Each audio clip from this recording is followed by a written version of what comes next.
Once upon a time, in a small village nestled between rolling hills, there lived a wealthy farmer named Jacob and his two sons, Eli and Benjamin. The family was well respected in the village, known for their generosity and kindness. Eli, the elder son, was diligent and responsible. He worked the fields from dawn to dusk, always ensuring that the family's estate prospered. Benjamin, the younger son, was adventurous and restless. He often dreamed of exploring the world beyond the village and longed for a life of excitement and freedom. One day, Benjamin approached his father with a request. "Father, I want my share of the inheritance now," he said. Jacob was taken aback. The request was unusual, and it meant that Benjamin wanted to leave home and venture into the unknown. But Jacob, though saddened, respected his son's wish and divided his estate, giving Benjamin his portion. With a heavy heart and a promise to return, Benjamin set off for the city. He lived extravagantly, spending his wealth on lavish parties and meaningless pleasures. The city was a world of dazzling lights and temptation, and Benjamin soon found himself surrounded by friends who enjoyed his company only for his money. As time went by, Benjamin's fortune dwindled. His friends vanished when the money ran out, and he found himself destitute. Desperate and alone, he took a job feeding pigs to survive. The contrast between his former life of luxury and his current situation was stark. In the midst of his misery, he realized how foolish he had been.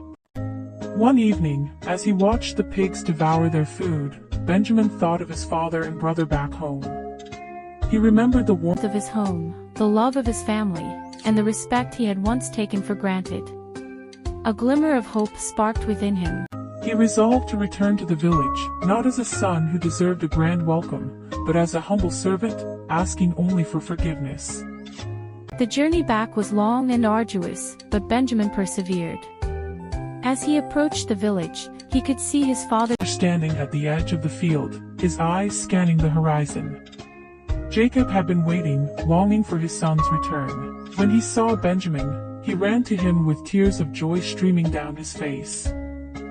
"Father, I am not worthy to be called your son," Benjamin said, falling to his knees. "I have sinned against heaven and against you." But Jacob lifted him up and embraced him warmly. "My son, you were lost but now you are found," he said. "We have much to celebrate." He ordered the servants to prepare a feast, to honor the return of Benjamin, and to show that forgiveness and redemption had indeed arrived.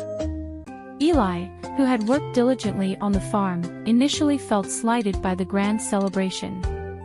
But Jacob explained to him, "We must rejoice because your brother was lost, and now he is found. Forgiveness is not just for those who are perfect, but for those who seek it." Eli, moved by his father's words, joined the celebration. The family's joy was restored, and Benjamin's return marked a new chapter in their lives. He worked hard to make amends, and slowly, trust was rebuilt. In the end, the village learned a powerful lesson from Jacob and his sons, that forgiveness and redemption are always possible, no matter how far one may stray. The story of the prodigal son became a beacon of hope for all, reminding them that love and forgiveness could heal even the deepest wounds.